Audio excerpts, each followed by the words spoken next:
Good evening, everyone. I am Ryan Dunstan. I am with Hometown Lenders. I am a community outreach coordinator with Hometown Lenders, a former loan officer for that same firm. Moved into that space just a little while ago. I'm a mentor. I center a lot of my mentorship programs around financial literacy. I am also a podcaster. I am a new best-selling author. I'm also a father and a husband and a son. But I want to talk to you guys a little bit here as we continue with this positive masculinity campaign.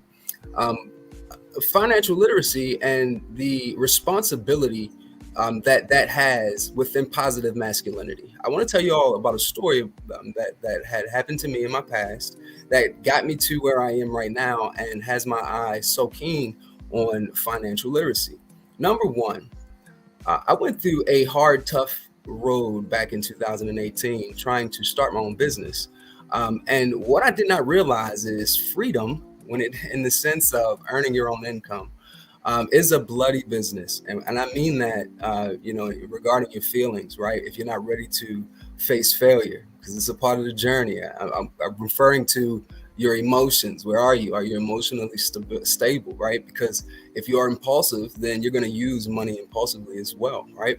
How do you think about money, right? When you're in dark times, do you have the ability to sustain yourself, but do so with a certain amount of control and structure, so that you are budgeting correctly through discipline during hard moments, financial hard moments.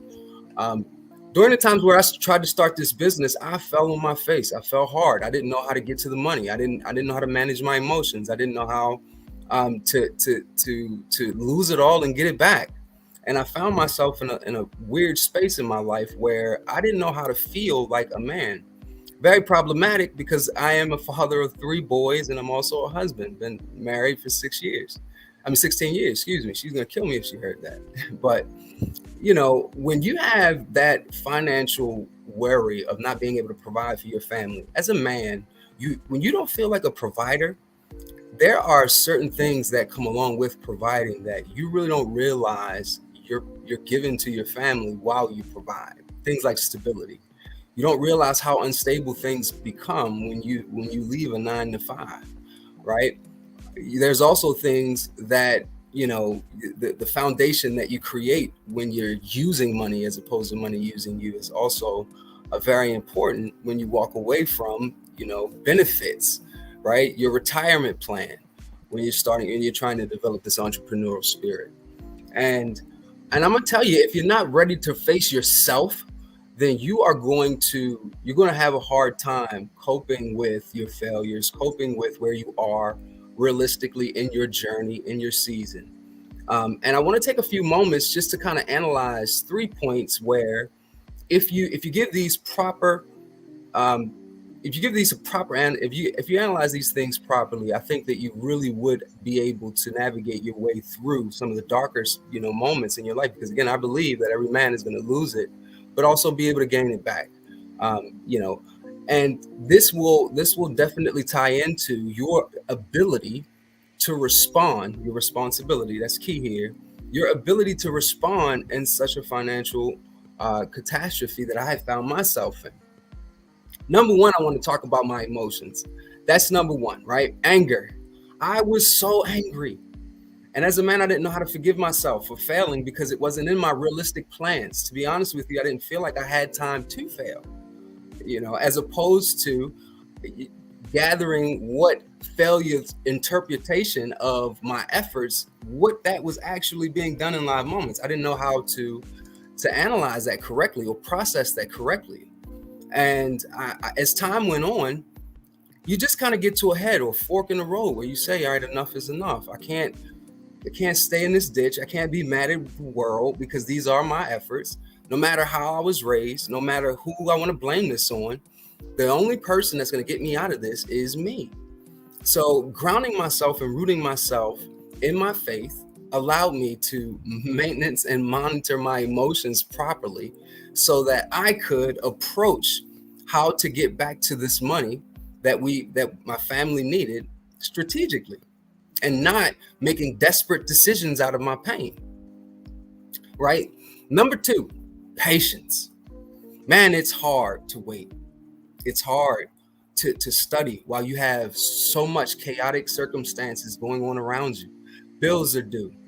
Family members need stuff, right? Kids are needing things. I have 3 boys. I feel it the most in my grocery bill, believe it or not. But those boys were hungry during moments where I had to block out the noise and actually have enough patience with myself to give myself a realistic time frame on when I can get that money back, right? And I'm gonna tell you, when you put your anger aside and now you have to wait for everything to unfold, it not only does it grow you in a specific way, it absolutely dictates how you handle what you don't see coming, right? Because as you're waiting, life is continuing to happen to you. There are things you know are going to transpire, right? You know your kids are going to need things. You know your family members are going to need things, right?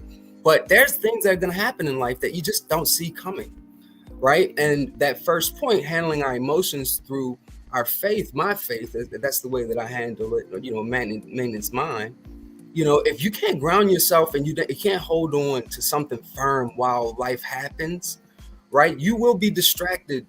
From the outside noises, circumstances like your car, maybe your transmission going up. You still got to study through that. You still have to study through that. You got to be patient through that. And you got to subside. You have to be emotionally healthy through that as well, right? If you are going to accomplish your goal, right? And there's just going to be hurdles and there's going to be obstacles along the way as you climb back to where you've always wanted to be. Growing is involved with all of that, right? And then the last point is a plan. You have to know how to do what you're trying to do. And you also have to admit, right? Here's a little bit of humility here. You have to be willing to admit that how I thought it was going to happen may not happen that way. And can you be flexible enough to work a plan that maybe you planned out, but maybe failure is criticizing your plans.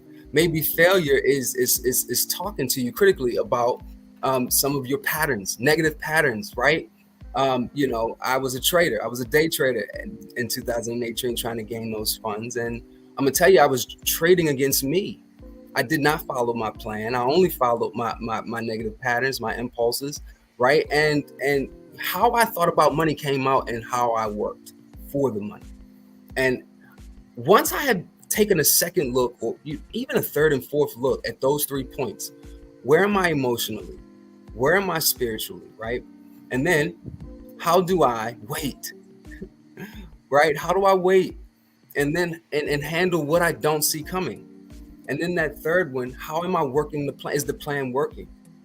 Do I have the flexibility to move off this plan so that I can work something that can realistically get me to where I want to be, right? You take a look at those 3 things, I promise you'll find a way to get around whatever hurdles you're facing involving the ability to respond, right? Your responsibility involving your financial circumstances and your relationships and your lifestyles and fatherhood. So I do want to thank again Coach Love, the Positive Masculinity Campaign, for having me and giving my 2 cents on financial literacy and the responsibility of financial literacy. I mean, financial responsibility when it comes to masculinity. Thank you so much, Ryan. It's a pleasure having you.